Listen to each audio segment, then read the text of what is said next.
Hello, and welcome back.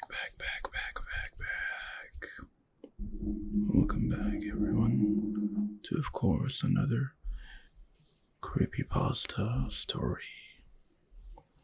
And tonight, or today, we're gonna read The Lover's Tree. So without further ado, whether it's night or day, sit back, relax, and enjoy. I had recently moved to the Yorkshire Dales with my rescue dog, Splash, so named for his love of puddles, and this summer past we had ambled through the woodland on a long walks on a weekend. He would always dart ahead, rustling through the leaf litter for insects or fallen branches, while I meandered behind, taking photos to share with my friends back in the city. We had traversed this particular patch of woods before, but never before had I seen the wych elm, knotted and lifeless. It tore over the branches like a rotten hand. It was Splash who found it, and he sniffed around the roots as I caught up, my camera a heavy weight around my neck. The tree was tall and somewhat misplaced among the lush greenery of the wood. I noticed in my approach that the trunk was heavily scarred, and moving closer till saw that the scars were man-made. Names and dates: Louis G. plus Paul, 1992. Niall and Lee, 1977. Mary K. and Roy L., 1954. I ran my fingers over the crudely scratched names with a sense of borrowed nostalgia. I imagined generations of young couples meeting at this apparent beauty spot that I never knew existed. The names stretched back decades, and the oldest I could find, now faint and barely legible near the detritus, was over 100 years old. Hati and Era, 1883. I began to snap away, circling the wide trunk while Splash zigzagged in and out of my legs. A deep hollow cut into the tree on the opposite side. As I leaned in with my camera, my heart stopped. I dropped the camera and squinted at the names etched on the ridge of the hole. Lubella Fitzroy plus John MCC, 1984. Sometimes a memory of a time or a place or a person hooks into your mind like a barb, and you can go through your whole life never recalling it. But there it remains, and all it takes for the barb to be pulled is a familiar image, or an overheard word, or a name carved into a tree.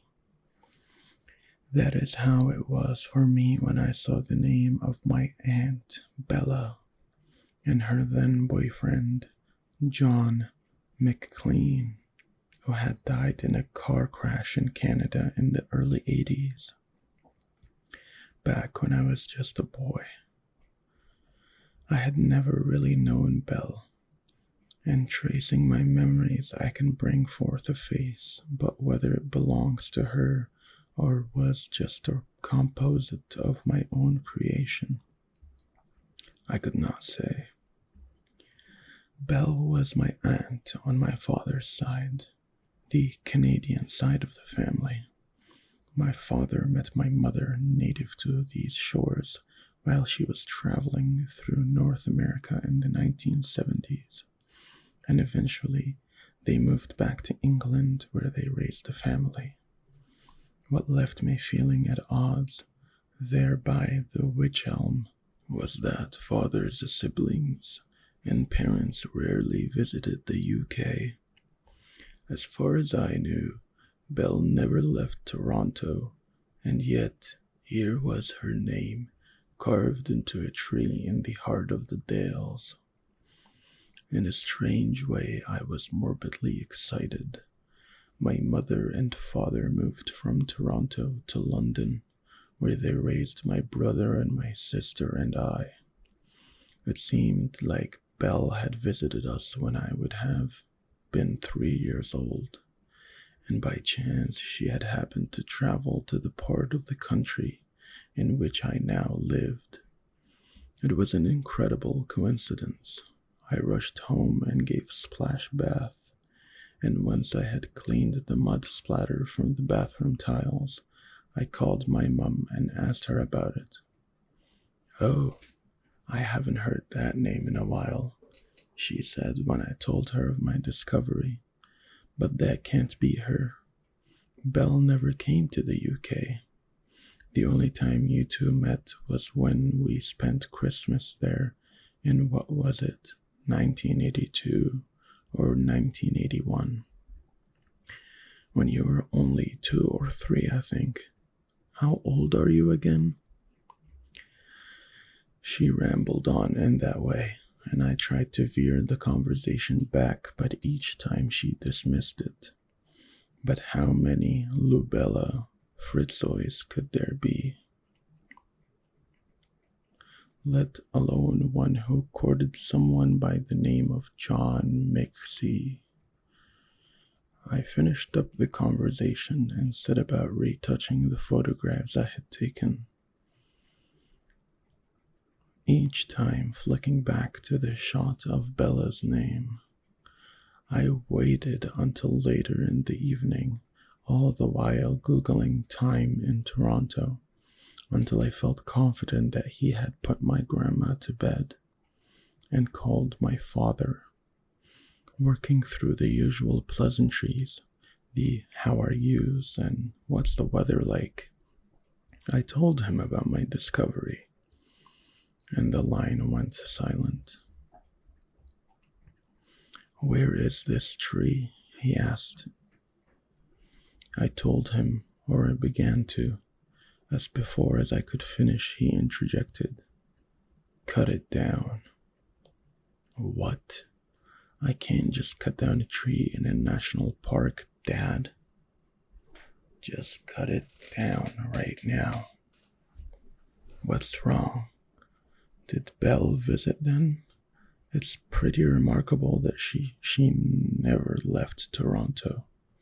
Please cut it down for me," he urged, and I sensed the panic in his voice.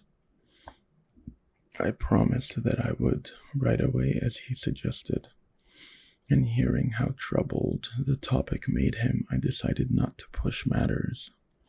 I finished the call and went to bed, although I did not sleep.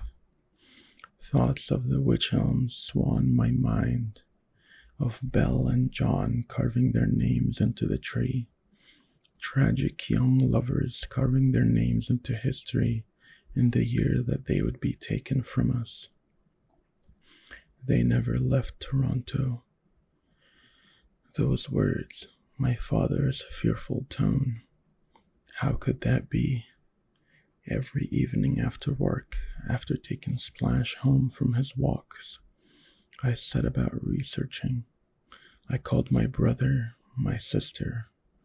Neither knew and neither seemed really to care.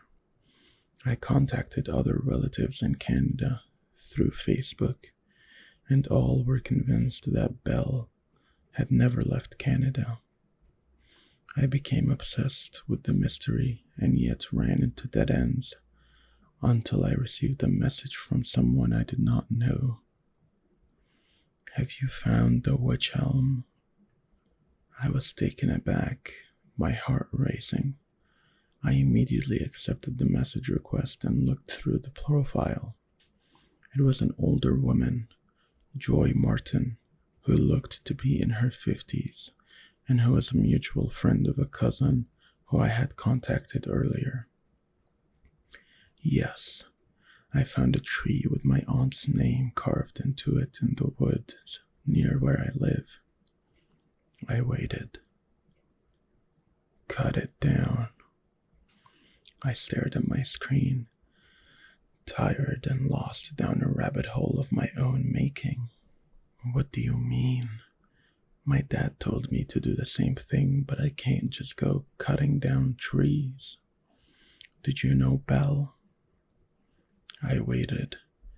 No response. After 30 minutes of refreshing Messenger, I was interrupted by Splash, who stood by my office door with his lead dangling from his mouth. I was somewhat glad to get out of the house, and together we walked around the village. I did not go to the woods. Thinking of walking that way made me feel uneasy. When I returned home, I saw that I had a new message from Joy. I knew Belle, yes. We went to high school together. John was a bit older. We never liked him much. There was a rumor, one of those urban legend things, about a tree that just appears sometimes.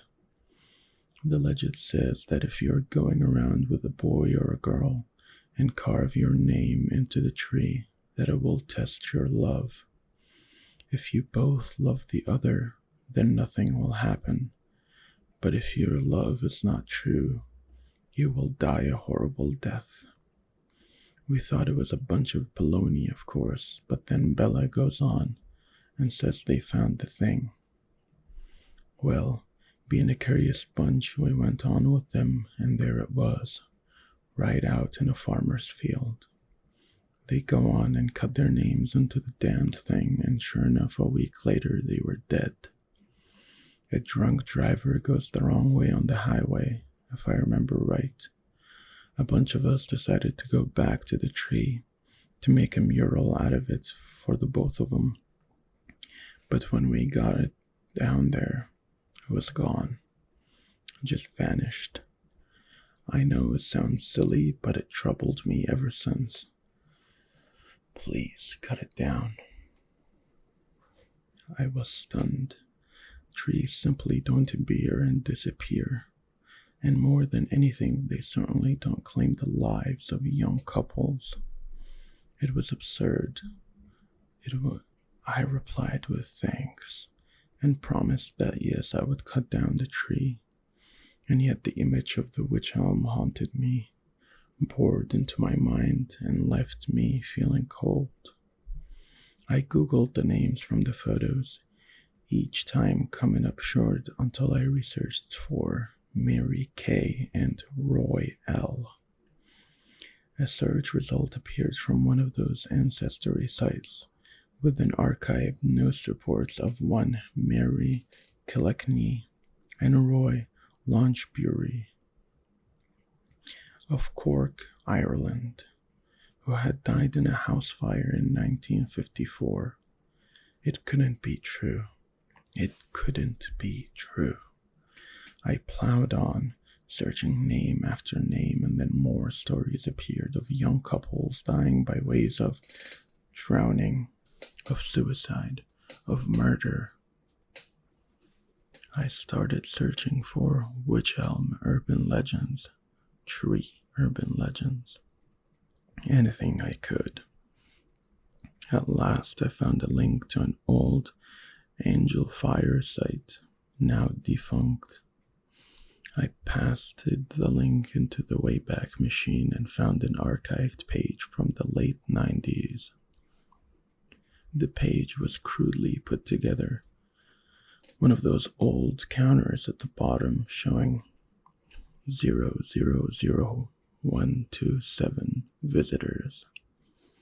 The header in garish green font on black starry background read, "The Lover's Tree." It told of a tree in New England on which young couples carve their names to test the strength of their love. So said the anonymous writer. The tree was supposedly haunted by Hades James, a young woman who had fallen in love with a local boy, by the name of Ira Newton.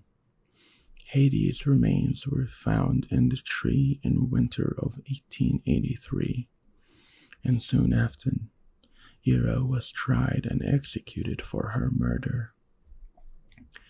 Haiti and Ira, 1883. I grabbed my coat and hurried outwards towards the wood. It was dark and I lost my bearings here or there. The susurration of the leaves, disturbed by the gathering wind, sounded like names whispered on the wind. Hati, Ira, Bell. I struggled throughout the woods until at last I came to a clearing where once the witch elm stood, but stood no longer. This was the place.